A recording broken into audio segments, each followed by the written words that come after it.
Okay, there's a third example of a two-dependent sample design. Here we have people, the number of cigarettes they smoke with a nicotine replacement patch, and the number of cigarettes they smoke without the patch, no patch, and so on. So since this is a dependent sample, I'll go ahead and use the data analysis tool pack. I'll select my two sample or variable ranges. My hypothesized mean difference is 0. I have a label selected.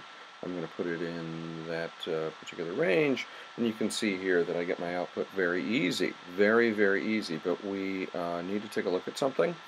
The first thing is you might be drawn to the p-value. Both of these p-values would be significant, but the variances of these two groups are very, very discrepant.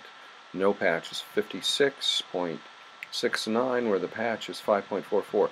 That is a huge difference between variances.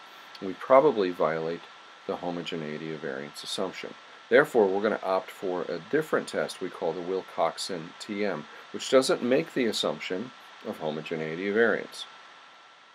If I select the data analysis, the LFD3 analysis tool pack or add-in, and select Wilcoxon Tm and fill in this wizard, you'll see that there's this nice feature called C computations. I'm going to add it to the a new page, the output, and you can see it performs the Wilcoxon for us. Our p-value is 0.014.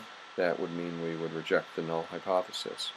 The C computations checkbox gives you this table, and the nice feature is it shows you what it's doing and where it's getting its computations from and its numbers from. It has calculated things like the differences between the paired values.